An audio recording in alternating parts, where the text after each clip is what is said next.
You're listening to How I See It, hosted by Han. You guessed it, that's me. I am here to motivate and inspire you with guests from all different industries and backgrounds. So get ready for personal stories of success, of growth, full of highs and lows, and of course, unapologetic realness. This is How I See It. Okay, you guys, I am so excited to have Dr. Sara Siavoshi. And if you don't know Sara, she is a triple board certified neurologist, and she's the founder of Dr. Brain RX. The work focuses on helping people lose fat, protect muscle, enhance energy, sharpen cognition, and honestly just feel confident in their bodies through evidence-based care. Dr. Brain RX itself is a telehealth clinic founded and run by Sara. They provide evidence-based medications and peptide therapies like GLP-1s, NAD+, CGC, and more. She's going to get all into it, but Sara, welcome to the podcast. Thank you. This has been a long time coming, I feel like. Oh yeah. And I finally feel like happening. The timing is perfect too, because we had talked about it like maybe 6 months ago, and now being in a completely different place, me now working with you and now doing our dinner together, like it's really good that it happened when it did. It's really good, but also I know I've said this to you before. I just have to say it on the pod too. I am so impressed by you. Thank you. You're incredible. You are so young doing all of this. And I feel like you need to give a tour of your podcast studio. Oh, yeah. I was blown away when I walked in here. This is so cool. Thank you. Really, really blown away. Well, I have to say that I am so thankful for your presence in my life. We're going to get into just my journey kind of working with you and the impact it's had on my life. But I just had to say it on the pod too. Like, I'm so thankful to have met you and like kind of be on this part of my healing journey with you as well. Yeah. I was really, really excited to do something with you. I really wanted you to come on the podcast because I felt like this conversation needs to be had, especially around stuff like GLP-1s, NAD, any injection based, because of how the internet and online has been perceiving this subject. I mean, yeah. And I think some people still have some doubts and some negative thoughts about it. But honestly, I actually feel like the opposite. People are becoming so receptive. Good. And it's so acceptable now. Like, you talk to people and everyone's like, yeah, I'm on a GLP-1. So what? You know? Whether it's for health reasons or to lower their inflammation, their microdosing, or simply vanity. Like, some people cannot lose the weight that is excess and they're using it to look and feel better. And I feel like it's acceptable now. Yeah. When you tell people what you do, and like, obviously you're a doctor or a neurologist, but when you actually tell people like your business, what do you think people's reactions are? Like, what are some of the misconceptions? Yeah. I was dressed like this and I took my daughter to piano this morning and everyone was like, where are you going after? And then, they're like strangers. So they're like, what do you do for a living? And I'm like, yeah, I'm a neurologist, but I own a telehealth peptide and GLP-1 company. And they're like, wait, what? You're a neurologist doing this? And it actually makes so much sense. I'm a neurologist, right? So I'm a brain doctor. I practice at the university, UCSD. And for the first, 10 years of my practice, I was getting really frustrated because people were coming in with all of these risk factors for strokes at a young age. And people think like stroke, oh yeah, that's devastating. They don't understand that a stroke doesn't necessarily mean that you die. A stroke means typically that you end up handicapped in some way. You end up having some sort of a speech issue, or you end up paralyzed on one side of your body. So it's really sad seeing young people with so much potential end up with strokes at an early age or end up with dementia at an early age. And so many of these diseases were somewhat preventable. And for me, as a person who really cared about my health and preventative medicine, I was getting so frustrated seeing all of these patients come in with these diseases and no one having spoken to them about the fact that there are risk factors to reduce this either happening again, or if it hasn't happened to them yet, telling them, hey, listen, you are a perfect setup for having a stroke or getting dementia, dying early. Let's reduce your risk factors. And it's because they're not taking care of themselves, you would say, is the majority? They either weren't taking care of themselves or they didn't know how. And there were a lot of people who were obese, and obesity is one of the biggest risk factors for stroke, heart attack, dementia, right? And so I was really annoyed that a lot of other doctors weren't talking to them about this. then GLP-1s came out. And so I started practicing medicine, prescribing GLP-1s as a neurologist, and I still do, to reduce their risk of dementia, reduce their risk of getting strokes, reduce their risk of getting handicapped, because it directly ties into brain and neuroinflammation. Which is, I'm assuming, why you call it Dr. Brain RX. Yeah. And I think people always forget that these medications, the GLP-1s and GIP receptor agonists, tirzepatide, semaglutide, Ozempic, Wegovy, Mounjaro, Zepbound, we have several different names all for the same thing now. They work on the brain. They work starting on the brain, right? These are peptide hormones that work on the gut and brain. So in the brain, because they reduce inflammation in the brain, they reduce inflammation in the brain, they reduce cravings, and then they also work on our dopamine path. Okay, so that's a really, really big one. It's fascinating because our dopamine pathway is extremely involved in addiction and our addiction feedback loop. So when you're able to take a drug that's going to suppress that addictive pathway so that you're not constantly craving processed foods, sugary foods, or alcohol, tobacco, nicotine, which these drugs are now being studied on upon as well. Now you are, exactly as I said, reducing your risk for all these chronic inflammatory diseases. Yeah. And I mean, obviously I'm not a doctor, and we'll get into this more, but a huge part of my own story with microdosing a GLP-1 now with you for since I think September now, and this is January. So like almost 6 months now is the addictive pattern, the mental addictive pattern of viewing and valuing your body, the way you look, what you're eating. Like, it's not just about like being addicted to food. I think it's addictive thought patterns as well. And I've seen and can be a testament to the fact that like that stuff has completely been erased for me. And I think that was something that I never thought would ever get better. Like, obviously I'm a girl. I'm going to like look at myself and be like, I kind of look weird today. But this was like a whole nother level. For my entire life, I have hyperfixated on the way I look, what I'm eating, so I can look a certain way. I look like this, I'm bloated this way. Like, it was a constant struggle in my head. And the heaviness of that, I don't think I realized was weighing on me so much until after microdosing the GLP-1.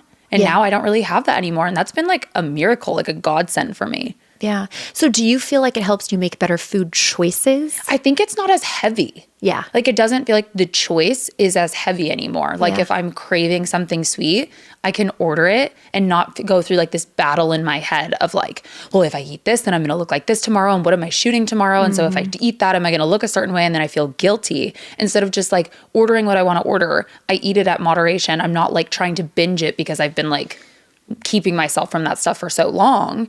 And then I don't know, like it's not as heavy. It's not as charged anymore in my head. It's just food. Yeah. And I think before it was like this scary monster. And I mean, I opened up to you about the fact like I've struggled with like eating disordered thinking my entire life. And so I think for me, like for food to not have a charge is like unheard of for me. Very, very, very interesting. And a huge population of my patients are actually in your same category where they may not necessarily be obese, right? But they have disordered thinking about food and they have that constant food noise because they have an unhealthy relationship with food. Yeah. That causes them to either restrict in a really dangerous way.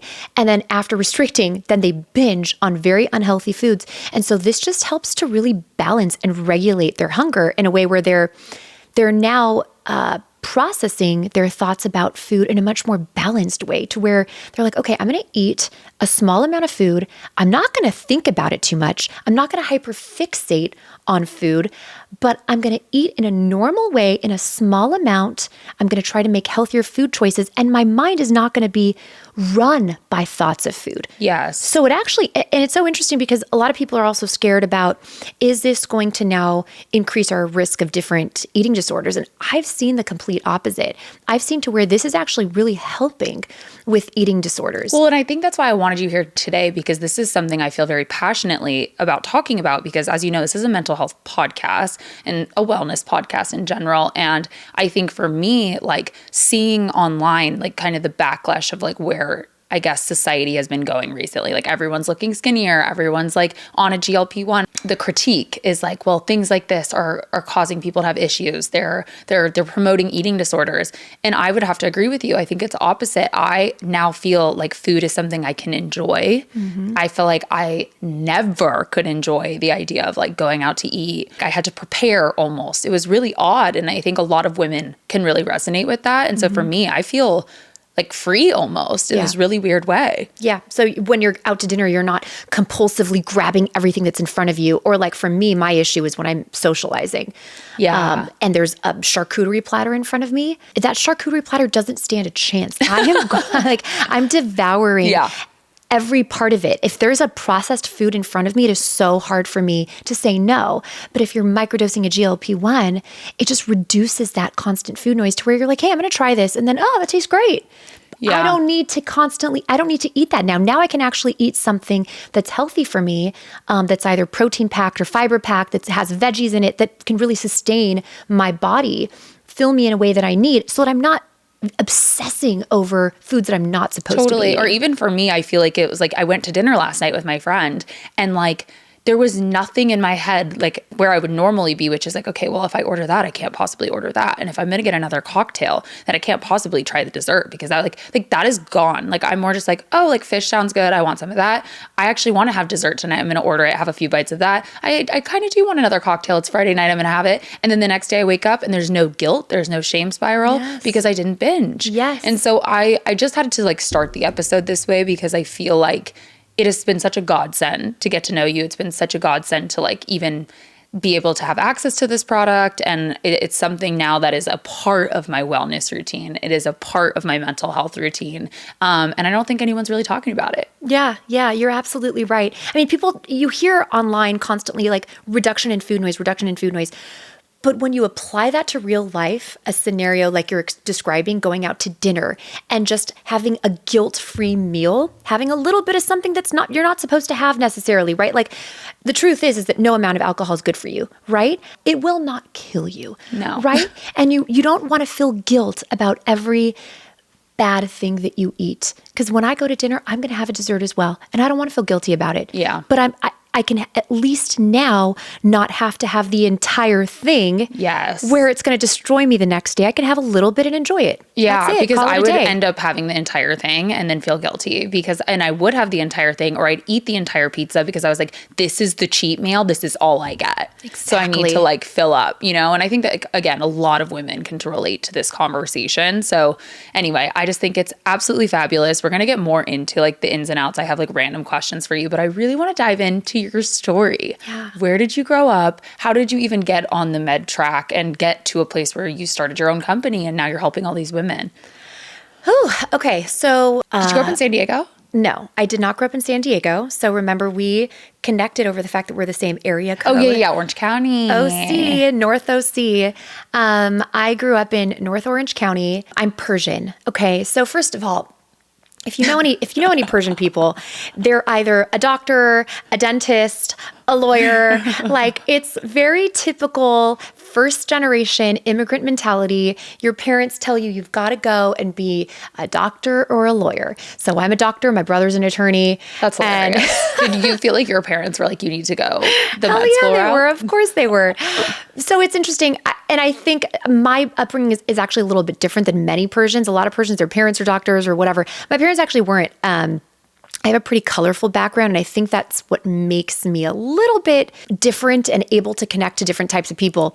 So my mom has a really interesting story, extremely tenacious. She got married at a very young age in Iran, very young, like 15. Wow. 15, had 2 kids at a very young age. And then... And were you one of them? Or no, I wasn't. Those are my brothers that are now here. But she essentially left Iran without her children, a very devastating story because there the women don't have rights over their kids. So if there's a divorce, the man keeps the children. Devastating, very, very sad, but she was also a teenage mom. She comes here with absolutely nothing, not a penny, no English, nothing. And also no education. She didn't even finish high school in Iran. Damn. Came here, met my dad, and my dad at that time was having this whole religious internal revolution. So he was, both of them were raised Muslim in Iran. My dad converted to Christianity here. My parents started going to church, became converts, and became very, very, very zealous. So if you know converts who convert to Christianity, they are like intense. They're intense. Evangelist. Very much so. Yes. So I grew up as an evangelical pastor's daughter. Love. Like, this is so Orange County coded. It's not even funny. Right? Well, this is where we bonded too, because you knew I grew up super Christian. My dad was studying to be a pastor. He never ended up being a pastor. But same, like share your testimony. We witness to everyone. Like testimony was a word we used a lot in our house. Oh yeah. Yeah. And we talked about this too, which is like, it wasn't necessarily an awful thing. Extremes of religion can be bad. No matter what religion, whether you're Christian, Muslim, Jewish.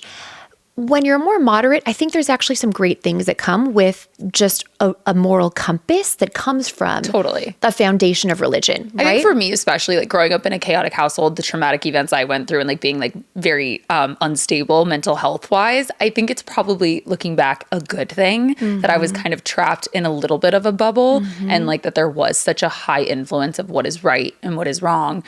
Obviously, there's pros and cons. I think growing up and now being in the place I'm at, I'm like, damn, like had a bit of an identity crisis. Also feel like I see the world very black and white. And I think the reality is that the world is not black and white. And so having to unravel those things has been kind of hard, but there are pros and cons for sure. Yeah, absolutely. Because, I'm going to finish this path of my story because it'll tie in. My mom comes to the US, starts with nothing, but and my dad's going through, this whole thing. Then they start their lives, they have us.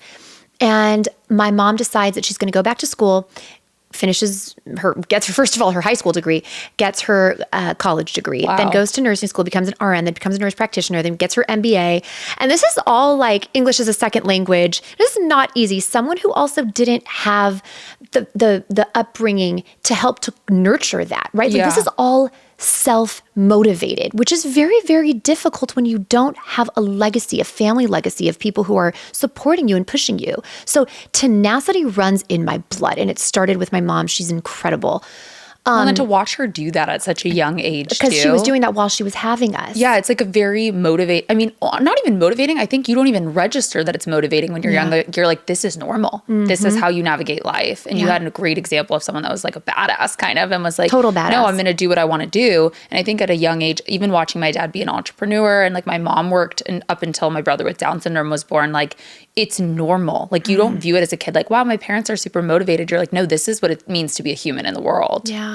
It's just crazy hearing people's stories because obviously everyone has so much trauma and so many complexities. I didn't know that you had a brother with Down syndrome. That's really rough. Yeah. That's hard. Yeah. It was really intense. Hard. That's a whole nother episode. Yeah. So intense. I want to bring him on the podcast actually. You should. So I went to med school and hated it. I have a very, very colorful personality. I'm rambunctious. I actually really just want to be on stage. Like I want to be a pop singer. Yes, we both do singing. Why are we not singing today? I don't know. So I don't know. Weird. No, we're going to do it. End. We're going to do a cover of something together. We're going to do it. It's going to be fun. But I really just wanted to be a stage girl, Like I was stuck in a room studying all day long. I freaking hated it. I was so miserable. I hated my life doing that. So med school's not easy. No. It is the hardest thing in the world. You are literally a prisoner to your books. It is absolutely awful. It's awful. And so at some point, I was losing it because I was so miserable. I was losing it. Like in a mental health way? In a mental health way. I was in a dark place. And had you struggled with like depression or anything like that before? Never. I was never a depressed person. Ever. Thank God. I think that God had blessed me with that. But in med school, there was a darkness that loomed over my head because I hated it so very much. I was alone. I was in a very dark place. And I remember sort of like my outlet would be just going out randomly into LA. I would drive to LA and I would go out and I would have fun. And then I started to meet really fun people who were very sceney. And had I not, and this ties back to the religious piece, had I not had my religious foundation of, hey, Sarah, don't be a whore. Right? Like, don't sleep around. Don't do drugs. Don't do drugs. Although I tried drugs, okay? I still had that extreme rigid, like religious rigidity where I was like, okay, like just don't go off the handle. Like, reel it back in. You're God's child here, right? You are God's child. Do not go off the deep end. And so that really kept me in line. So that's what I'm saying. Like, it wasn't all bad. There are bad things to extremes in religion, but there are good things to having a religious foundation that at least keeps you in line and having a moral compass, being a good person. I agree. I think like I was the same, very similar. Like, I think mental health was always something that was really bad for me. And I do think like, I don't know how to say this in like a not morbid way, but like, I think like it did keep me in line, that in the sense of like, don't do anything stupid. Like, even though you're, you know, depressed, suicidal, anxious, like you can't, like it's in God's hands. Like it's not like you're not the creator of your life. Like there is something bigger. There's faith to be had in. Like, I think that support and feeling that sense of control kept me in a good place, like not a good place, but it kept me in a stable place at least. Well, okay. And I don't mean to get all hallelujah, praise Jesus on you, but I think for you, looking at how you run your life, I think you have like this really big vision. It's grand. And I think a lot of people are missing the grandiosity of life. It's almost a little, I don't know, it's like a little narcissistic. You have to have a little bit of this just grandiose vision where it may be, you know, delusional sometimes. Like it's borderline delusional, but it may also be the belief that God has this higher purpose for you. You have the capacity to do anything because God loves you and He wants you to do great things in this world. 100%. Right? And I would argue that like if you grow up in the church, like no matter what religion, like you are listening to Bible stories, you are listening to the parables, like you're listening to David and Goliath, like you can do anything. You have to suspend reality a little bit. And like I obviously still believe in God, but it's definitely not the way I did when I was younger and was raised. But I think when your imagination and mind has been open to something that big and things and miracles happening, you're right. There is a level of confidence of like anything that I feel aligned, anything that I feel is my purpose, I can achieve. And like great things can happen. I think that's a great point. Nowadays, so many people have turned away from this idea of just God in general, which to each their own, right? Like, as I said, my religious beliefs have changed since I was young. Yours have, right? But I do think that there's something really great about having a higher purpose and 100%. A connection to God, because it allows you to dream big. Totally. And so many young people are not dreaming big. They are so idle and happy with just complacency. Just a regular little life. They don't dream big. So to see someone like you, where there's like probably almost a 13-year age gap between me and you. Because you're how old again? So you look fabulous. 41. Oh my God, you're young. 41. But yeah, there's a big age gap. And I feel like in my head, everyone in your age, they're just like, you know, they're kind of lazy. They're kind of losers, you know? Yeah, well, that's why I'm alone. No, I'm actually meeting more people in your age group that are so driven. I'm so blown away. I'm like, who are these people? Awesome. No, it's really incredible. No, it makes me happy. And I think going back to your story, it's probably why you stayed in med school. Like, even though you were miserable, because you were like, this is what you have to do. Like, this is what it takes to have a bigger life. Would you agree? Well, first of all, I didn't let the bad stuff overtake my life, partying and drugs and, doing crazy shit, because I had the moral upbringing, right? But then also my mom's tenacity, seeing my mom's example of when you start something, you will finish it, whether or not you hate it, whether it kills you, finish it, then move on to the next damn thing. Because if you keep on jumping from one thing to another, you're just never going to get anywhere. Yeah, I was going to say a lot of people I notice, whether it's entrepreneurship, whether it's like even their mental health and their healing journey, like if it doesn't come quick or if it involves some type of hardship or it involves being very uncomfortable for a long period of time, people take that as a sign to stop, run a different direction. This can't be right. This can't be what I'm supposed to do. It sounds like and me too, you have the belief that like, that's not real life. Like you have to do the hard things. Yeah, absolutely. You have to do the hard things. That's right.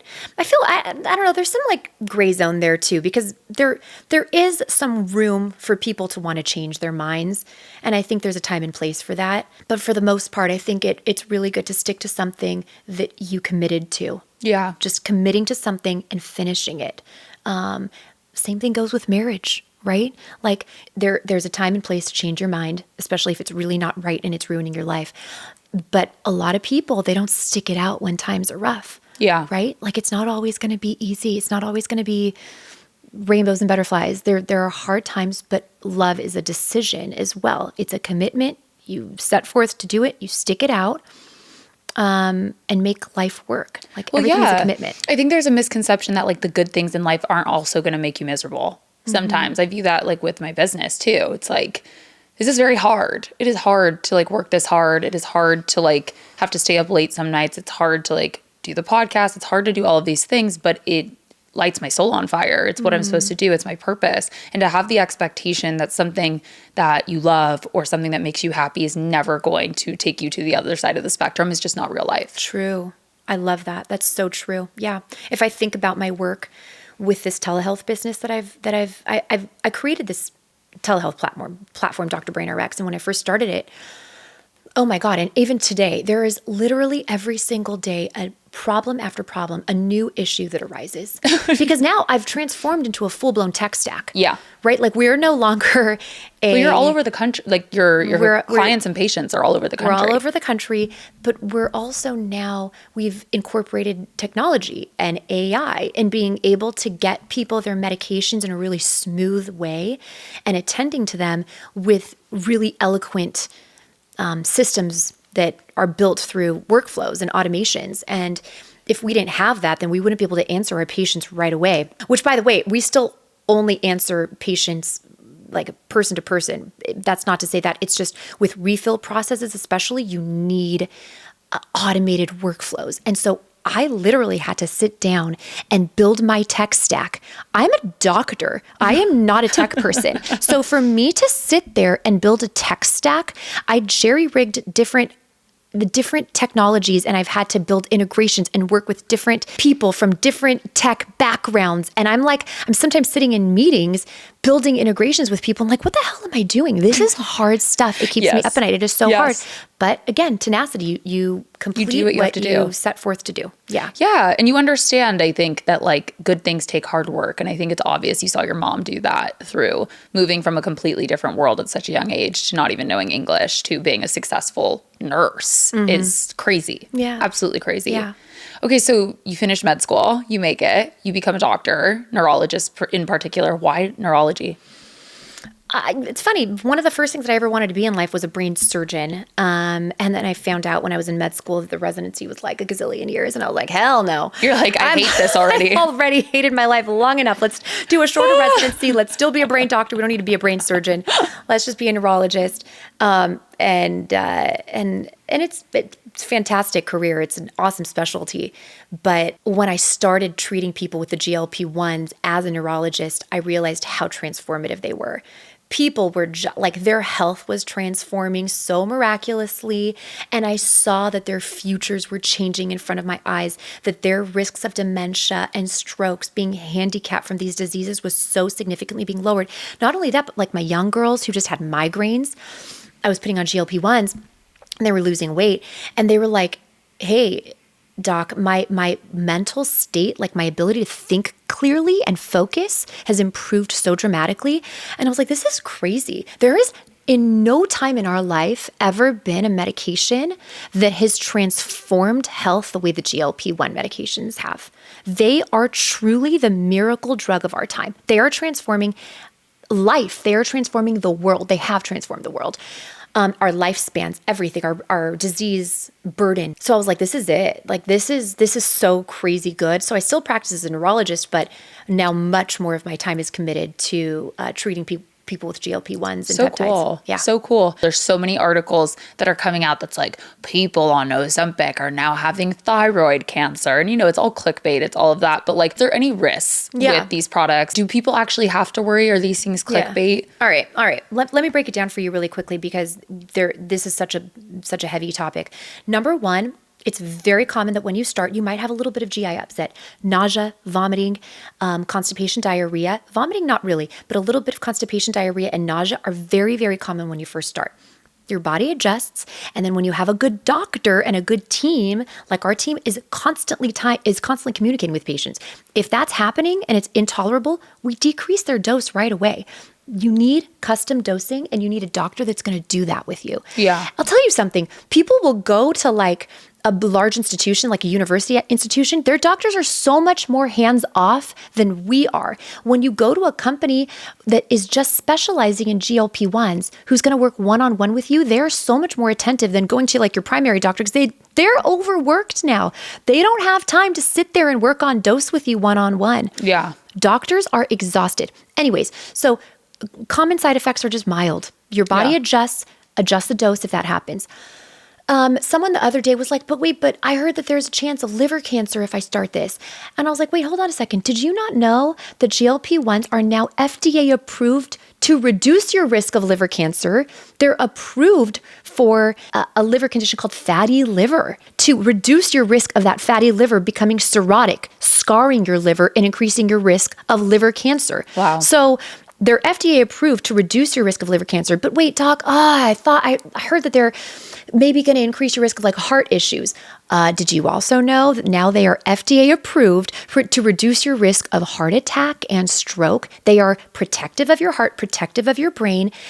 But wait, what about cancer, like breast cancer, ovarian cancers run in my family? They reduce your risk of over 13 types of metabolic cancers, including breast, pancreatic. Multiple types of metabolic cancers are now reduced because of these medications. The thyroid cancer thing is kind of insane. We've already debunked it so many times. When they first did these studies in rats, and rats have a different sort of GLP-1 receptor. Remember that. You are not a rat. I am not a rat, right? And so rats were showing an increased risk of a very rare type of cancer called medullary thyroid cancer. Not papillary. Papillary is a more common type of thyroid cancer that happens in humans. Very few humans even get medullary thyroid cancer. Now they have done studies of over 10,000 people where they have seen that there was absolutely no increased risk of MTC, medullary thyroid cancer. We are not worried about that anymore. Okay. Love. We're not worried about it. We're not worried about cancer. You heard it here, people. Yeah. What we are concerned is if you have a risk of getting cancer, if you have a risk of getting diabetes, of getting stroke, of having dementia like Alzheimer's or vascular type dementia, and you're not on a GLP-1, you need to be on one. This is going to reduce your risk of all of these types of diseases. This is going to make you live longer. So I'm very worried about people who are not on these medications and who have those issues. There are times where I'll tell people, hey, listen, get on a microdose if you really need it, but your time is good now. You're good to maybe get off, okay? Like you don't need it forever. A lot of patients who, and this is a really common concern, do I need to be on it forever?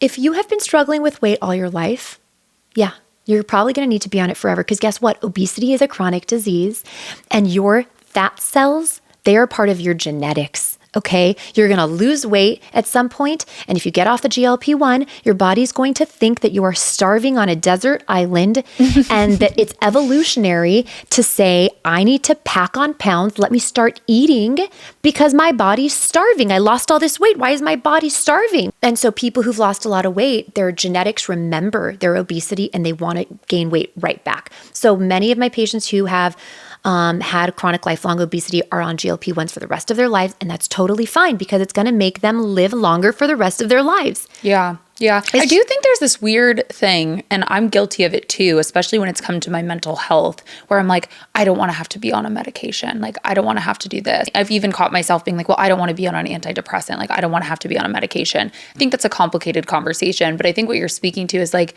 sometimes like these things can help us and they were built to help us and it doesn't have to be all natural all the time. Yeah. Yeah. Well, listen, I have a lot of patients who are like, this is going to be private, right? Like no one's going to know about it. I'm like, yes, of course it's going to be private. It's between you and I. No one has to know about it. That's totally fine if someone wants to be private about it. I don't care. To your point, to be honest with you, I hate being on medication as well. I'm a doctor and I hate being on medication. Yeah. I don't like having to be on anything long-term. And so not everyone does. Some people microdose this for a certain amount of time and then they stop and then they come back to me a few months later and they're like, can I go back on my microdose? And I'm like, yeah, sure. So they cycle on and off. But it's not something that you necessarily have to be on, especially if you have a marginal amount of weight to lose. Yeah. You don't have to be on it lifelong. I would say that for people who've had lifelong obesity and lifelong weight problems, they're the ones that are going to be on this more for the rest of their lives. Yeah. But yeah, I get it. Like even I don't like the idea of having to be on a medication all my life. It's not a settling feeling. Yeah. Do you think it's our control problem? Probably. I was going to ask you, like, you're obviously a high achiever. And like, I think the manic, high achieving woman energy, especially like us, can kind of swing both ways. Do you feel that way? Let me tell you something crazy. So I think in my family, we have that hypomania. And for some of us, it's great. I'm driven. I've never gone into like full-blown mania. Thank God. Oh, wait, maybe one time there was a time in my life in med school actually where I did take Adderall for a short time. I was totally nuts, okay, for like a month. I was It's really funny you say that. I have had always this instinct, like gut feeling that I should not try Adderall, and I never did. I've been offered it many times, and I've always been like, no, and they're like, you don't want to try it, it'd probably be good for you. And I've just had this knowing inside, like, probably not a good idea for me. And I think it's so great for so many people, but if you're abusing it, it can make you full-blown manic. That's so funny. It might not be good. I can picture it. I was so crazy. Oh my God, that was really bad. I'm going to put that on my memory. But in my family, we like have this hypomania, which drives us, and so many of us do really well with it. And so it's controlled, it's great, drives you, you're successful, doing great things with that hypomania. It's fantastic. But again, something crazy is I just found out, and it's so sad. One of my cousins who also was like this, who was this like beautiful girl who was older than me. And so she had this like amazing home in Bel Air. She was so fabulous, always dressed head to toe in Dolce or Versace, just like so fabulous. I found out recently, lost her entire life. Like I literally think that she is homeless on the streets with nothing. It is so sad because she went off the deep end with drugs. So like mania plus drugs, or hypomania plus drug abuse or like alcoholism can make you a really bad person. Some borderline mental disorder or some like flagrant mental illness plus drugs can really set you off the deep end. And it's so sad. So you're like, I didn't quite go there. Yeah, I have not gone there. I hope never to go there. Never to go there. I think my crazy works in my favor. It's like, How do you think you balance it in like your own like mental health practices? Like, do you think that you put boundaries around certain things because you know how you run? I know you have like kids, husband. Like, do you think that stuff kind of like put boundaries in your work to make you kind of like pull your head up and be like, okay, I'm done for the day type energy? No, I think my kids actually make me crazy. I have 3 small kids and that will drive you nuts, but they're also so sweet and they do keep me grounded. I think actually more than anything, it's always been my boundaries. Ever since I was like a teenager, I knew what my body needed at a very young age, which was social isolation. I'm what you call a flexor. I'm an INTP, I believe, my Myers-Briggs. I'm a total introvert, but I can flex as though I'm an extrovert and be very social, but then I need to retreat to my cave, stare at a wall, and do nothing. Don't talk to me, don't look at me. And I've always been like that. And I always knew that if I'm gonna go socially, I just can't function. I would shut down and I would lose every part of my ability to, like, I would lose my facilities. I would lose my ability to function. So I knew you got to shut it down. You got to go home, stay quiet. Don't talk to anyone. Just be alone. Be quiet. Yeah. And so you have to know your body. You have to know yourself. You have to know what you need. Set boundaries with people. I still constantly tell people, I'm sorry, I can't go out. Sorry. Like if I see on my calendar that I have one event on during the week and people are like, well, can you come out on this night? I don't care what it is. I will say, no, I'm so sorry. I can't do it. I cannot do 2 events in 1 week. It doesn't sit well with my body. Yeah. I set boundaries. But you know yourself well, it sounds like. And it sounds like you're very disciplined too. Yeah. And I think like, obviously you shared about your mom and then like continuing to practice that through like med school, forcing yourself to do things you don't want to do for the greater good, and then pursuing your purpose, which is to, you know, obviously be a neurologist, but like start your own practice and be an entrepreneur and flex those muscles. It sounds like you know yourself well and you're disciplined about the things you have to do to get things done. Yeah. Yeah. Like I have some non-negotiables. Yeah. You know, like I'm very routined with certain things. I get up in the morning.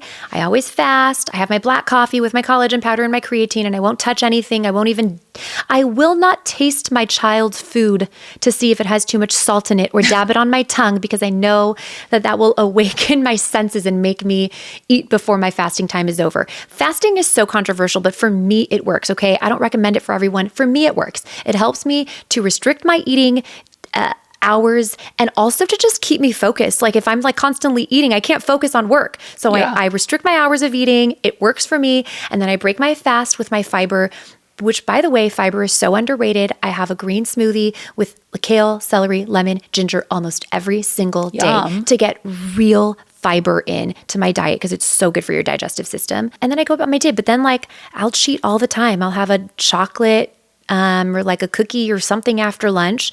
So like I'm not like a robot. I'm not a crazy robot. But we're similar. Like I'm very routine. Like I'm blocked calendar hour to hour. Like I know my workout is a part of like work essentially. And I'm very similar. And I think people kind of look at it and they're like, whoa, like you get so much done. It's crazy or whatever. And it's like, it's not this like natural thing that happens. It's like it's a skill, and it's like a practice, and it's a discipline. And I force myself to do, to our point, hard things when it comes to working out, when it comes to business, when it comes to all these things. But I think to your point, like what's kept me grounded and off the deep end is like the routines. Like I know myself well, and I know that like if I let myself not be routined, or if I let myself kind of like free reign, I will get a little bit manic. Yeah. You know, my assistant, I feel so bad for her. Like she sits with me on Monday nights, and I think she's probably the only person that has been able to see like, oh, okay, like she's a little chaotic. She's a little chaotic, but I think routine helps people who are a little bit manic and chaotic. Yeah. Yeah. It's a good thing. Yeah. I mean, every successful person has their quirks and there are weird things about them, and they run borderline between high success and just complete demolition. Yep. Right? Complete self-destruction. And it's keeping yourself in that successful area before self-destruction and hoping that you don't implode. Well, yeah, and knowing yourself well. Like I think for me, I've had to really look at the way I work, because it's not sustainable. And I've had to be like, okay, I know that after 3 months, if I don't force myself to take like 3 days off to decompress, stop working, even though that makes me uncomfortable, that I will get too close to the cliff. Don't want to edge the cliff. Don't need to be near the cliff. Yeah. Like I know what that looks like. And like I've messed up so many times. And eventually you just like, you have to force yourself. And it's a discipline to like look at your practices and be like, okay, I'm not taking care of myself mentally, emotionally, whatever. Or like, I know myself well. And I know after 3 months, if I haven't taken a break, that I'm not going to be in a good place. Yep. And I think forcing yourself to align with those things, and everybody's so different, to your point, is what makes you successful in all areas of your life. So you force yourself to do that no matter what's happening. Kinda. Okay. Like I'll be like, okay, it's hit that. I can feel it now. Where like I'll start to be like really manic and stressed and anxious in a way that's like not normal for me, or at least now not normal for me. And if I feel like those old mental health like triggers popping up, I'm like, oh, you're tired. Because like when I'm tired, like I think there's a lot, especially, and I think people listening who struggle with like depression and anxiety and like hyper achievement like this, you know yourself so well eventually that like you can feel when it's coming on. And so you have to be able to be like, okay, like take a step back. I know you don't want to, because for me, like taking breaks just gives me anxiety now. But I'm like, I know the cost. And I'm not going to like sacrifice my mental health, my career, my physical body, like for things. And it's just not going to be successful anyway, you know? Yeah. So but it's interesting. I think what you're bringing up is really important. Routines, discipline, it all matters. And boundaries. And boundaries. Yep. Boundaries Yeah. with yourself too. Because I think people don't talk about like boundaries with others, but also yourself too. And it sounds like you're good at that. Yeah. Yeah. Honestly, more so with others. Like my boundary is just not going out with people. Yeah. That's the biggest thing, is because people always want to like, get Hang together. out. Like, no, I can't. I can't. I'm running do it. shit. Yeah, no. And you have kids now, 3 young babies. 3 young kids. They're so cute. Which is crazy. And I'll tell you something else. I know you don't have kids yet, but one day you will. And maybe, I mean, not everyone has to have kids. I feel like, everyone, like, whatever. I used to think that everyone has to have kids. Honestly, it's so hard. You have them now and you're like, maybe not. I love them so much. I'm so obsessed with them. I always wanted to be a mom. But it's not for everyone. It is really hard. And here's the thing is like, I'm a very hardworking and very driven woman. And I thank God I have a very good husband who's very supportive and is very, very involved. And I don't know what I would do if he wasn't. But even as supportive and involved as he is, the burden of parenting, like a lot of it falls on mom. It's just biologic. I'm sorry, I know it may be controversial. It's biologic. Babies, kids want mama. They want mommy more than they want anyone in the world, especially when they're really young. And so it's really hard being a working mom. It is one of the hardest things in the world because at the end of the day, you can't be like, well, let me offload the mama emotional side to dad. It doesn't work that way. Like he can do pickup, he can help feed, he can help with drying them off after the shower, or help bathing them, whatever. But the emotional part, a lot of it, of course, dad has a huge part in that too, but mom is so important and no one can replace that. Yeah. So it's hard. It's really, really hard sometimes. Well, and I'm the person that kind of like in my own life, like if I'm going to do something, I'm going to do it 100% or to the best of my ability, I'm going to do it 100%. We're not perfect. And so like the idea of like having a child and then not being in a place where I could give it 100% would be, I think, a disservice to not just like the kids, obviously, but myself. And so I think it is a choice that's like you need to understand the reality behind what it is. And I think we glamorize and romanticize marriage and having children. I used to literally tell everyone who did not have kids or wasn't married, you have to get married. You don't know what you're missing out on. You have to have children. It's like you're going to be so sad one day without children. Honestly, I don't think that's the case anymore. I think having kids is so amazing, but also so hard. I would be so sad if obviously I didn't have my kids because I have them. I'm obsessed with them. I love them. But it's so, so, so hard. It takes so much of an emotional toll. It takes so much of your soul. And you don't have to do it. I think you can have a very nice life in this world without having kids. It's not absolutely mandatory for your inner soul's happiness. You don't have to do it. You don't have to do it. Yeah. Well, I'm glad you said that. I think a lot of women need to hear that too, because there's a lot of guilt and shame around that too. No, it's totally fine not to do that. Okay, back into your routines before I let you go, because you guys were doing actually a live part of the episode today. I didn't say that in the beginning, but we're doing a live Q&A at the end of this episode from the event me and Sara are hosting here in San Diego. But I wanted to get into a couple more questions before we get into that live part of the episode. You talk about routines. What part of Dr. Brain do you implement into your routine? I know you don't just do like offer GLP-1s. We also have NAD+, which you put me on, which I love. Who doesn't want more energy, less brain fog, and DNA cellular repair? But you have peptides too. Like, can you give a little taste into like the stuff you've indulged in and also like what other people could be using if GLP-1 is not a good choice for them or not something they're interested in right now? Yeah. Okay, so NAD+ I love as a neurologist, especially. It's as we age, or even if you're not aging, if you're sleep deprived, if you're stressed, the NAD is very, very necessary for your cells, especially your brain cells, to produce energy. Okay, so if you don't have enough NAD because of stress, sleep deprivation, or even just age, your NAD levels decline, your brain cells don't have enough energy, and you feel foggy, which is why NAD is so great. Oral supplements suck. They don't really work. It's got to be injectable. Like it's snake oil, the like NAD+. It doesn't pills. work. It does not work. If you really want it to work, cross the blood-brain barrier, affect your brain cells, you've got to do injected NAD, which is why we offer injectable NAD and not the oral supplements. And it's really nice because you can just do it at home. So NAD, I personally love. I think it's great for my own energy. Again, mom of 3, business owner, doing it like a lot of different things, and I exercise too. NAD is very helpful for me. I am a med spa girly. I'm doing all the lasers, microneedling, right? I'm peeling right now because I restarted my tretinoin. Oh, you look great. Oh, thanks. But yeah, I'm a med spa girl. And so for me, copper peptides are great. And what do the copper peptides do? They're really good for skin glow, elasticity, collagen production, hair, nails, all of that. The nice thing about them is, and a lot of people have dubbed them like Botox in a bottle. Honestly, I think that's a little overreaching. Nothing is like Botox. And my Botox is totally worn off right now because totally off topic, but I'm considering a brow lift. But that's you look why fabulous. My Botox is worn off. No, your forehead's like barely moving in the best way. I think it's because I've done Botox for so long that it's just, you know what I mean? You're like, do your thing, Yeah, do it's your thing, preventative. muscles. Yeah, exactly. But the copper is great because it's like the whole body. You know, it's systemic. You can't do Botox all over your entire body. But like sometimes your skin gets creepy as you age, especially like you're like, I don't know, especially after you have kids, it just gets creepy. So the copper is really nice for that. I'm doing that right now. I'm about to start CJC ipamorelin because I've really upped my resistance training.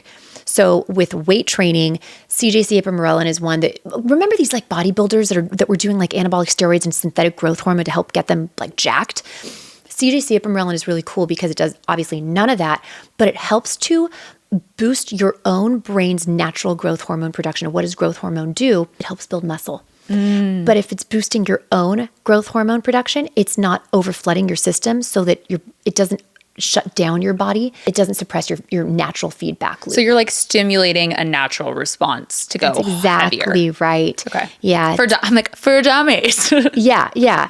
So it is a commitment though, because I tell people all the time, don't do it if you're afraid of injections. It's 5 nights a week of injections. Wow. Has to be done at night, preferably on an empty stomach, like at least separated an hour from carbs, 3 months to see results. So I'm going into it now, and I'll let you know how it goes. But it's great. It's great for muscle building, but it's a commitment. The copper peptides and NAD, less of a commitment, but the CJC ipamorelin, you've really got to stick to. But it's amazing. It's great results. And do you stay on for 5 times a week injection forever, or just for the first 3 months? No, just for 3 months. Then you cycle off for like 1 or 2 months, and then you can go back on or if you want. But a lot of times people are great after just like maybe 2 cycles of it. So it's only like kind of a 3-month commitment. Yeah, but you have to lift heavy during it. You have to get in enough protein. You don't have to, but it's like a waste of your time if you're not going to. Yeah, like don't inject yourself 5 times a week. Yeah, right. It's like what I tell people even with GLP-1s. It's like you're already doing it. You're spending the money. You're injecting yourself.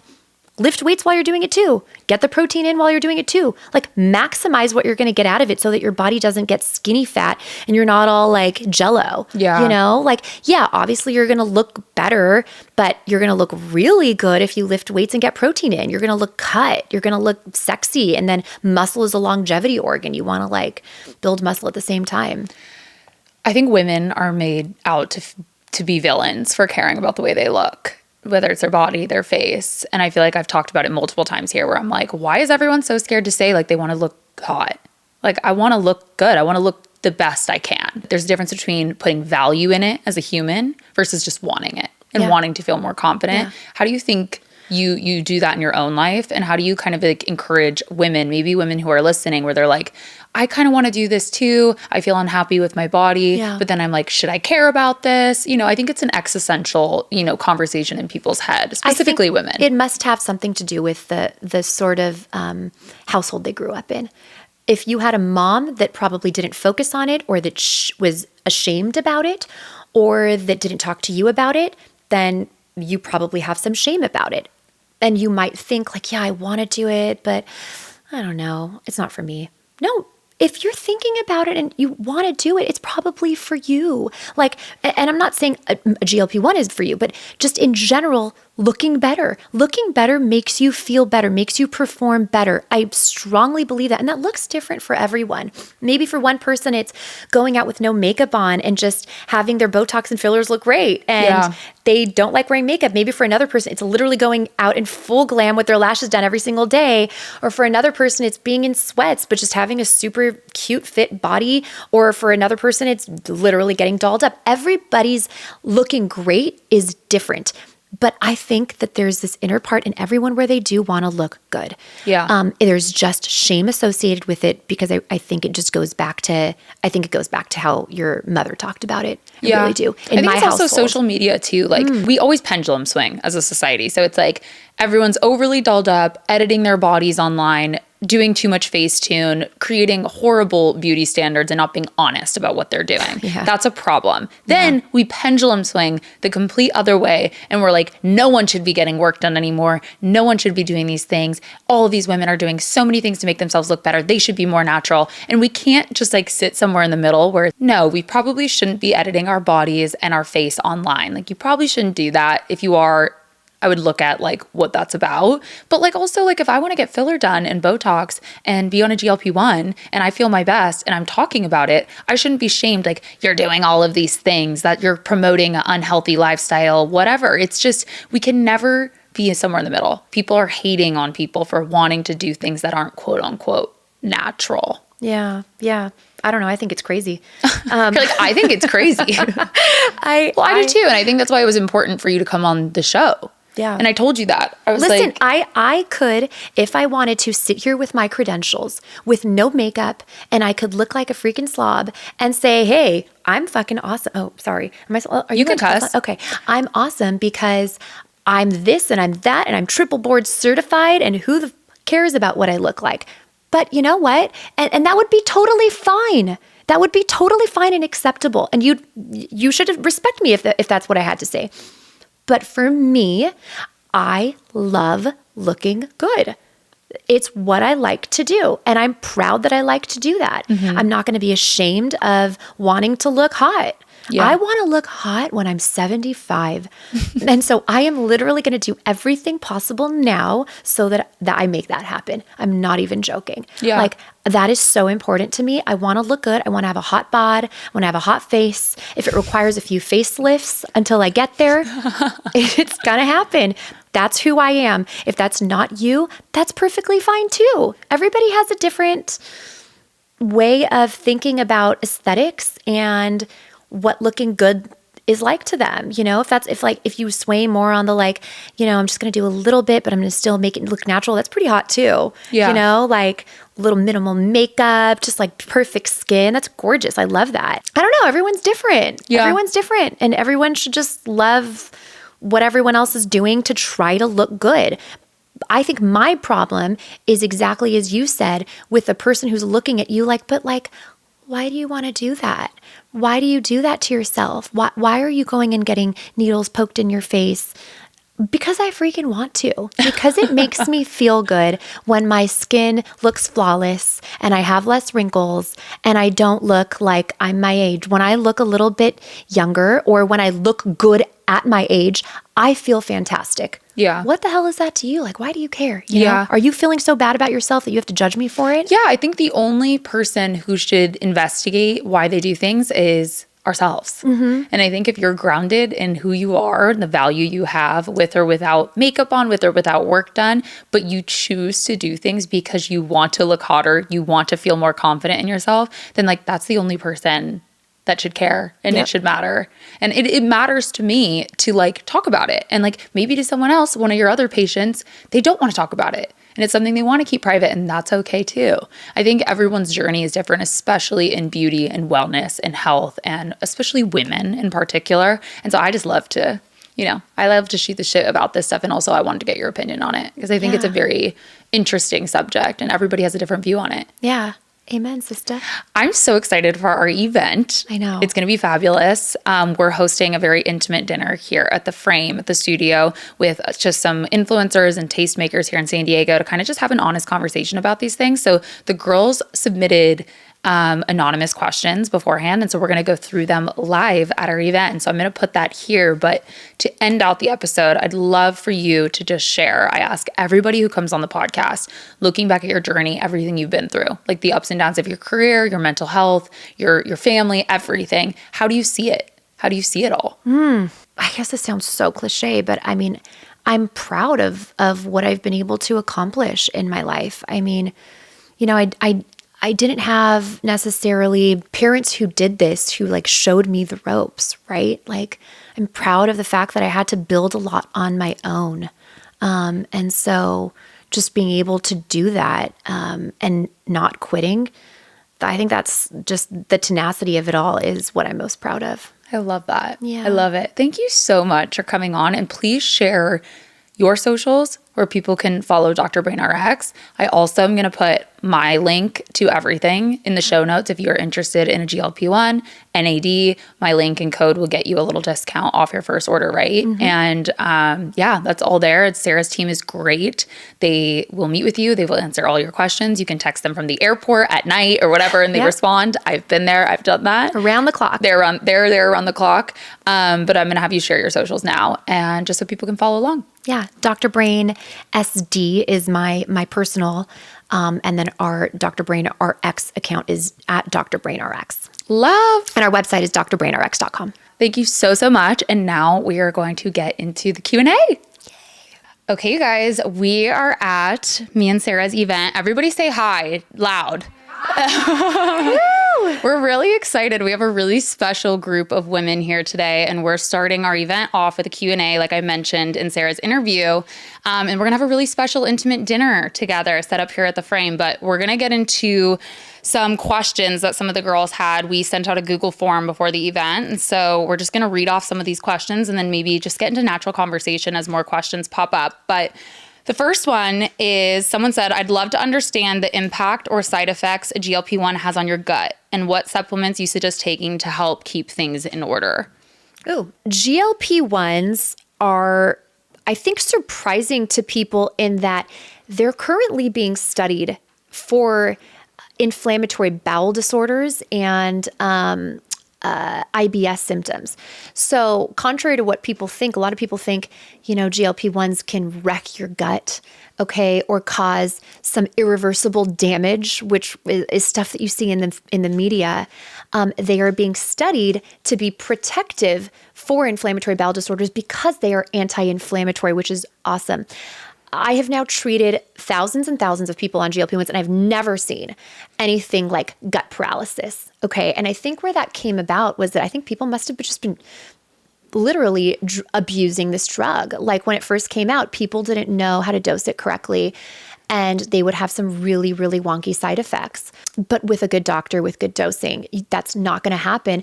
But it is common that when you first start it, you might have some constipation, you might have some diarrhea, you might have some nausea, very, very common. So if that happens, a little bit of an anti-nausea med is going to be your best friend, a little bit of Zofran. I'm not huge on supplements if you don't really need them. Docusate sodium, a little bit of a stool softener is going to be very, very helpful for constipation, some fiber, lots of water to get things going, to make sure that you're not backed up. And if you've got diarrhea and it's going, and if any of these symptoms go on for a few days longer than they should and they persist, you need a dose adjustment, right? So all of this stuff is normal. It can happen. It's usually very mild. Can I have a follow-up question to this one? Yeah. So obviously we all know that like GLP-1, microdosing GLP-1 or having like a full dosage if you need it is for weight loss. What are some of the stuff people are not talking about that people are using GLP-1s for? Yeah, I think that's a great question. And I think a lot of people are now, there's increasing awareness that we're using this for stuff like autoimmune disorders. So people who've got joint pain from maybe rheumatoid arthritis or psoriasis, which is also an autoimmune skin disorder, we're seeing how anti-inflammatory GLP-1s are for the entire body, which is helping to suppress that overactive immune system and helping people walk away feeling less pain, less joint inflammation. We're seeing really great skin changes on GLP-1s because, again, it's anti-inflammatory. We're using GLP-1s to prevent the progression of kidney disease. It's protective for your kidneys. We're seeing it to prevent the progression of liver disease for people who've got fatty liver. They're at increased risk of scarring of their liver and liver cancer. So it's protective for your liver. It's reducing the risk of over 13 types of metabolic cancers, including breast, endometrial. People are like, oh, is a GLP-1 going to wreck my pancreas, right? Like, am I going to get pancreatitis? It's actually protective against pancreatic cancer. People are like, are you hyping this up too much? The marketing is crazy for GLP-1s. People are obsessed with this stuff and it's all over the news, right? Like you cannot go anywhere without people talking about GLP-1s, but the science speaks for itself. And what I see every day in practice is that they're pretty damn incredible.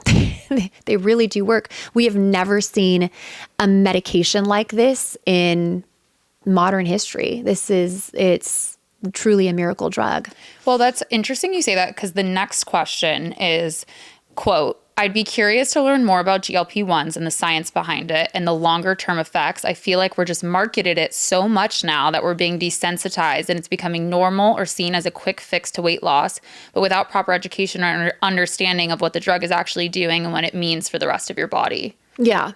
Yeah, I agree. Everywhere you go, it's Ozempic this, Mounjaro this, Tirzepatide this, and it's a lot.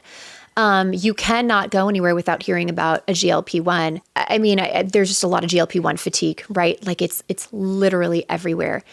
But put the hype aside, put the marketing aside, and just look at the science. And the science tells you that this stuff is good. It works. It will reduce your risk of many diseases. And I think our biggest problem is going to be that we're going to be living a lot longer. Living longer sounds kind of scary. I mean, yeah, I'm pretty existential already, but at least I'll look good. You'll look good. Long. You'll look good. We might need more plastic surgery to keep us actually right? It's like at this point, we're going to be living so long. We also are going to want to look younger on the outside. So I don't know what we're going to do. Well, it's interesting because everyone I've talked to has said how happy they are to be on one. I mean, everyone in my life is microdosing one. I don't know anyone that's lost like a significant amount from it, because I know you talked in our episode about like obese patients, but specifically with microdosing, everyone has been saying such positive things about it. But there's also a lot of critiques and a lot of skepticism online. And I think this goes to the next question. Someone said, do you think that GLP-1s perpetuate unhealthy eating disorders? Like, how do you know people aren't abusing the drug? Yeah. Very, very, very good question. So first of all, in our practice, we have a very, very rigorous check-in process. So you must check in with us every single month to get a refill, and we track the weight and we track the BMI. So if BMI is dropping too low, we have a threshold and we say, okay, let's scale back on dose or let's stop. Obviously, also want to make sure that muscle mass is not being lost, right? So we definitely are very careful in that regard. And I'm sure just like with any other medication, it can become a drug of abuse, right? Like this can become a drug of abuse. One thing though that's important is that, remember, as I said, with GLP-1s, it works and plays on our dopaminergic system, our dopamine feedback loop, right? So it is able to suppress that overactive dopamine loop that drives addiction to food, addiction to alcohol and nicotine. They're studying GLP-1s in right now for. And you can say with the eating disorder world, some of that is intertwined with addiction, right? A lot of people who have either binge eating disorder or even anorexia are addicted to either binging food and then purging, or addicted to a certain body image. And so if you're able to break the cycle of addiction, it actually can be a built-in checkpoint to reduce the risk of being addicted to a GLP-1 and going too far with that. So I actually have not seen in my practice anybody that's abusing GLP-1s. I'm sure certainly they can lie about it, right? But again, we're really careful about checking weight. Well, even with you guys, when I fill out the like thing, it doesn't let you bypass your refill unless you fill in your weight. You absolutely must. Yeah. And again, I guess you could lie. You could. But I think you guys do a really good job of making sure that like everybody's on it. Because like even for a while, like I told you in the episode that like I have a very long history with the way I see my body and like eating habits. So I don't even own a scale. So at first, like I was like, like I couldn't weigh myself. And then I think like towards the end, like, I mean, I ended up seeing you in person and you were like, okay, you're good. Let's like pull you back a little bit. But I think even like your team, I can't remember her name, Jenna or the other one, but she was like, you really need to like weigh yourself. We need this. So like they keep you like on it for sure. We do. We make sure that you are actually tracking your weight, because yes, you don't want to be obsessed with it, but you do need to know if you're losing too fast, too rapidly, because that puts you at risk of muscle loss. Yeah. Right? So we want people to maintain their muscle, lose fat, but look good, because again, muscle is our longevity organ. And if you lose muscle, you're going to lose your metabolism. So all of that's super important. Love. Someone put, do you approve of retatrutide? is the question. Yeah. Retatrutide's incredible. It's currently in phase 3 clinical trials, which means that it has already shown that it is crazy, crazy, crazy effective.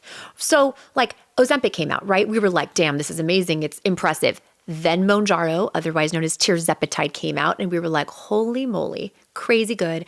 Mounjaro is Zepbound as Tirzepatide. And everybody's fine with that. We're like, we don't need anything else. We're good. Now Reta has come out, and it's a triple agonist on social media. They're calling it GLP-3. They're calling it Ratatouille, calling it all these different things. All that to say that it is GLP-1 plus GIP plus glucagon. It activates 3 different receptors, and the glucagon part of it means that it burns more fat. Wow. So it's really good for your, like, it's helpful to keep boosting your metabolism. It does something called lipolysis, burns fat. Boosts metabolism, and it creates even more weight loss, significantly more than what we've seen with tirzepatide and, of course, semaglutide. So it just keeps on getting better and better and better. It's pretty amazing. Yeah, Gotcha. It works. It's awesome. Okay, what's your personal favorite peptide? Right now, I love the Glow Stack. It's copper peptides, and I'm a med spa girly, so I love my lasers. I love my microneedling. And even if you don't like retinol itself, which everyone is supposed to be on some form of retinol, some sort of, collagen stimulation, this will help to complement anything that's stimulating collagen. And not only, right, like we're doing all this stuff to our face, but when you inject copper, it's your whole body that it's helping. So I like that for whole body and face skin, helping to support our scaffolding, our collagen, our elastin in our skin, helping to make our skin firm. And then it combines BPC 157 and TB 500, which are anti-inflammatory peptides, which are useful for just actually our gut. So you get like the de-bloating effect. The de-bloating effect, because the BPC 157 is really protective of your gut. It was derived from gut juices. It's a synthetic peptide, but it's really helpful for gut health. And so a lot of my patients who've got like constipation or diarrhea or like sulfur burps, which people can get on GLP-1s, it's helpful for that. So this one combines it all into that, and it's pretty awesome. It's good. Someone asked how often you should get blood work done. Blood work is important. How often do you get it done? You're so targeting me because you know I don't get it done. I know, we talked about this. I've never had it done. It's so bad. This is insane. I know. Like you literally don't know if you're anemic, if you have markers of inflammation that are elevated, if your vitamin D is deficient. I need to do it. It's okay. This is the thing with me, side note. Like I am so good about like all the high level wellness things, and then I'm so bad at like the bare minimum, like getting enough water and like, I guess this, like blood work. I need to just go like to a random place and do it. I see people like you all the time in my practice who literally want to spend an arm and a leg on peptides and GLP-1s. And I'm like, do you sleep well? Do you do some form of exercise? Do you eat? Do you get blood work? And they're like, no. And I'm like, you know what? Why don't you do the basics first? Okay, like let's do some basics. Okay, Sarah. Yeah, it's important, right? I know. And send me a rec. Tell me where to go. I will. Yeah, just a regular doctor, dude. Just watch, like it's gonna come back a regular doctor. Flawless, and I'm gonna be like, it probably will. No, it won't. But it like, probably will. I feel like no one's flawless. Everyone's deficient in something. No, not all the time. I mean, you're young. You probably don't have like in my family, when I get blood work done, I always run high in my LDL. I have for years. It's familial. So I know that I really have to watch my cholesterol. Girls who are menstruating, right? Like all of us who have periods, we need to make sure that we're not anemic. B12 deficiencies are super common. Also, B12 over supplementation is super common. If you don't need to supplement B12 if you are not deficient, but if you are deficient, it can make you feel extremely unwell and fatigued, and it can actually damage your nervous system. Wow. As a neurologist, I see it commonly. Vitamin D3 is so important for our immune health, for everything. And people are so deficient all the time. So it's like you need the basics done. And I would suggest blood work every 6 months to a year, at least. Okay. I'm adding it to my to-do list for sure. Thanks to whoever asked that question. Appreciate you. My GLP-1 wasn't working, so I stacked it with tirzepatide. Is that bad? Oh, Lord. Which one of you is doing this? This is crazy. Absolutely not. It's interesting. There are some doctors that I've seen online who are stacking GLP-1s. I don't think it's completely necessary, but I have never heard of tirzepatide plus Retta. Like, as I said, retatrutide is a triple agonist. It is so effective. It is an accelerated GLP. It does everything. And so if you're feeling like it's not suppressing your appetite, that simply means you need to go up in dose. That's what that means. You talk a lot on that episode, and you guys can listen to the full episode coming out.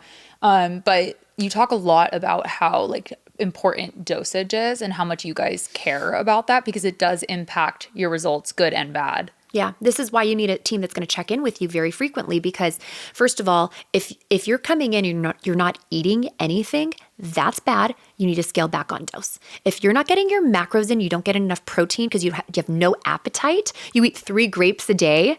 No, that's not okay. Like we need to scale back on dose. And if you are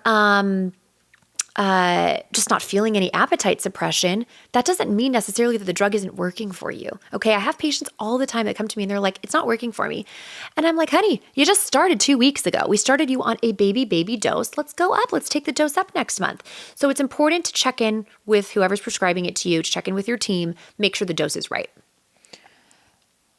What exactly is in the Glow peptide stacks? I think you might have said that, but what are the benefits for the skin? I took the peptide stack and felt as though it made me break out. So I'm curious what kind of harmful side effects there may be. I mean, I've never heard of people breaking out from the Glow. Our breakouts happen in cycles, right? So it may have just coincided with the time that you went through a breakout cycle and you started the copper and you blamed it on the copter, right? Association is not causation. One thing I have seen with copper, though, is that it hurts some people a lot more than GLP-1s. It can sting, and it is more likely to cause an injection site reaction, some redness. So if that's you, it's not for you, right? Like you don't want something that's going to cause an injection site reaction. But generally, if you can tolerate it, the Glow is awesome. As I said, it has copper, it has anti-inflammatory peptides. It's good for your gut. It's good for your skin. It helps to boost collagen and elastin to make your skin firmer. And is a great complement for people who are doing anything for their skin that's already boosting collagen and elastin, like retinol or lasers. And also the anti-inflammatory peptide portion is just incredible. So speaking of peptides, someone asked for the lowdown on NAD and if the pill form is worth it. Snake oil, snake poison, whatever you want to call it, doesn't work. NAD. Like the TikTok ads with like the people promoting like the green bottle. Yeah, all placebo. Okay. All placebo. NAD in its oral form does very little to actually get broken down into what it needs to enter into the brain and cause any sort of cellular repair, which is what we want it for. NAD, remember, is a cofactor. It's not a peptide. It is a cofactor that is important for cell repair and cellular energy. It allows our cells, especially our brain cells, to form ATP, which is energy. It needs to get broken down into niacinamide, and it does that in the gut. So any of these oral and nasal forms don't have good absorption because of the gut, and then they don't enter into the brain. So it's got to be injected, and the infusion centers are great if you want to go and sit there. For me, it's just annoying to have to go to an infusion center. I do not have time for that. I don't have time for that either. If you do, awesome. But the at-home injections where you just have a vial, you do it at home, is fantastic. You get the dose high enough. You go on a maintenance dose just to maintain your cellular repair, DNA repair, cellular energy. It can really help with fatigue, brain fog, that sort of thing. So funny. I feel like everyone that I've told about like NAD and GLP-1 is like, you inject yourself, like, and are really scared. I feel like it's more intimidating than it is hard. Such a tiny needle. It's so small. Like it's like thinner than like a push pin, like so much thinner than a push pin. Like it's like a hair. Yeah. It's so easy. Do you think that the tirzepatide hurts more than the NAD or vice versa? NAD hurts more than Really? tirzepatide. Yeah. Okay. I think I don't know what it is. I don't know if it's bigger, like a bigger needle, because it's like 100 milliliter. What is that? mLs, yep. Yeah, mLs. cc's, yeah. It's 100, and then like tirzepatide is 50, and so it's just like quicker. But no, I do find that like I have to do the NAD like slower. Really? Yeah. That's so funny how it's not necessarily the needle, it's the medication sometimes that hurts. That's the same thing with the GHK, with the copper. Okay. But it doesn't sting. It's just like, I don't know, like you can feel it. And like you- tirzepatide, like I feel like I can't feel it. Do you actually feel like you have more energy on the NAD? Yeah, I do. I feel like that when I take it, sometimes I have to like immediately eat or drink after because I feel like the rush is like pretty immediate. Okay. Okay. Like That's it great. feels like an adrenaline rush almost. What about I've been doing it before my workout in the morning. Like right before I do my weight training, I'll like take it and then I'll take it again later in the week. Okay. Like I split it up. Okay. And like outside of that time, like, you know, the next day or whatever, because you don't inject NAD every day, the next day, just generally energy wise, do you feel much better and more energetic on NAD than you did off of it? Okay, so it's hard because I can like go 48 hours, like just like, you know, like bulldozing like through. I've always had very high energy, but I said this to you and I know that NAD doesn't support technically sleep, but I feel like I'm sleeping better. Like I do feel like I'm able to fall asleep and I feel like I've been able, like I haven't been as, I don't know, like I'm not struggling as much to fall asleep. Like I've always been someone that like stays up to like 12, 1, just because that's how my brain is. And I recently have decided with the new year that I want to like wake up an hour earlier. So I'm going to try to go to bed an hour earlier. And it's actually been easier for me to just like lay down. So I don't know if I'm more tired, like I'm burning through energy during the day or what. Yeah. I told you that's placebo. Yeah. I mean, I don't know. Maybe, but I think there may be some room given that it's, again, it is helping you to be more energetic throughout your day, and you may just be burning through that energy, which is helping you to sleep at night. Possibly. Yeah, maybe. I'm in it for like the long-term cellular DNA repair. Like I want to, like, I think you said this on the episode, like I want to look good when I'm 70. I agree. Same. Not just look good, but like I have patients, I see as a neurologist, I see a lot of older patients. It's wild how some of them will walk in slow, sluggish. They don't know how to speak well, but then I'll get an 85-year-old who's spry. She walks in, she's quick and cute. Her voice sounds young. And I'm like, how do you sound like that? How do you speak like that? She's like, they're quick. Yeah. And it's crazy how there's such differences in one 85-year-old versus another. And as I said, we are going to be living long now because of these meds that are just, we're not going to grow an extra arm or leg that people are scared of. We are going to just be living much longer. So we want to look good. We want to feel good. We want to speak eloquently and quickly. We want to think fast. All of that's so important. Okay, I have another question. Do GLP-1s help reduce Alzheimer's risk because it runs in my family? Yeah. Again, one of the reasons I got into this space, into the GLP-1 space as a neurologist, as a brain doctor, was because I was seeing these people come into my office at a young age with either strokes or Alzheimer's type dementia or a vascular type dementia, or if they didn't have any of those, they were like young, 30s, 40s, saying, I think I'm getting dementia because I cannot think clearly. And we would check inflammatory markers, which you need to do, get blood work, and their inflammation would be very high in their blood because they had metabolic syndrome, because they have insulin resistance, because they had extra fat. And by getting on a GLP-1, we were reducing their inflammation, reducing the excess fat, and reducing the brain fog. They were thinking more clearly. They had less headache. It was awesome. And one of the big things is that our blood vessels in the deep parts of our brain are so susceptible to sugar. Sugar is like poison to our brain. And so if you're sensitive to insulin, which a GLP-1 makes you sensitive to insulin, it kicks that sugar out of your blood vessels. It preserves those deep blood vessels, and you can significantly reduce the risk of these nasty white spots we see on MRIs, which when they get fluffy and they get more and more and more, increase your risk of brain atrophy, your brain shrinking, and dementia. So yes, absolutely, it's neuroprotective for many reasons. And right now we're going to start to see much more actual, like large-scale randomized controlled trials displaying I'm sure the reduction in risk of various dementias, which is so exciting. That is all I have here. Thank you guys so much for sending in these questions. Super, super cool to do this. I want to give you a chance to leave the girls with just any last thoughts, anything that you want to leave with the guests listening and the guests here right now.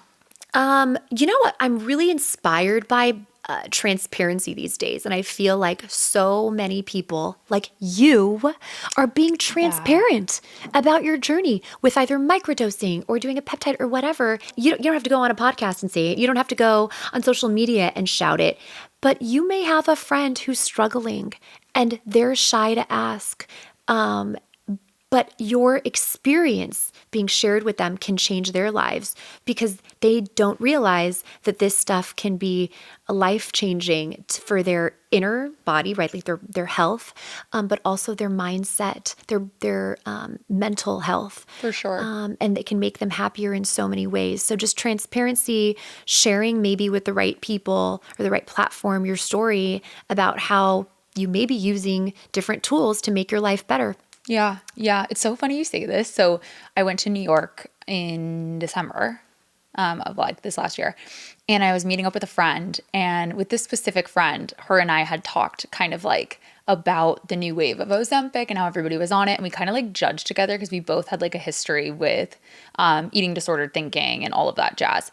And so I hadn't seen her in like 3 or 4 months. So we like met up and we were sitting at the table like talking, and she looked at me and she was like, "You look amazing. Like, what are you doing different?" And I like had a moment, and cause I was like, fuck, like me and her have talked mad shit on this, but I was like, I can't lie. So I was like, I'm actually microdosing like a GLP-1. Like I like, and she was like, no way, me too. And we just had this moment. We were like, oh my God, I wasn't going to say anything. And I was like, I wasn't going to say anything. And she was like, no, I love it. We are so wrong, blah, blah, blah. And it was just like this beautiful moment where, we're trying to like respect everyone's journey and not like trigger anyone, but also like we both had the same feeling of like, fuck, like I don't want to like go back on what we were talking about. Yeah. But it was so fun. Anyway, it just reminded me of that. And it was such a great moment. And I feel like the reason why we handpicked everyone that's here tonight, everyone's so unapologetic. Everyone's so shameless in their own journey. So I think it's special to have you all here. And I'm in full support of what you're saying, obviously. Yeah. Okay. Thank you, Sarah. Thank you. Thank you so much for listening. I hope you enjoyed the episode, and I hope you leave here feeling motivated and inspired. Do not forget to rate and review the pod on Apple Podcasts and Spotify. And don't forget to follow How I See It Pod so you can keep up with podcast updates and see who's coming on next. And if you're not already, come join the fam and follow at How Han Sees It. Thank you guys.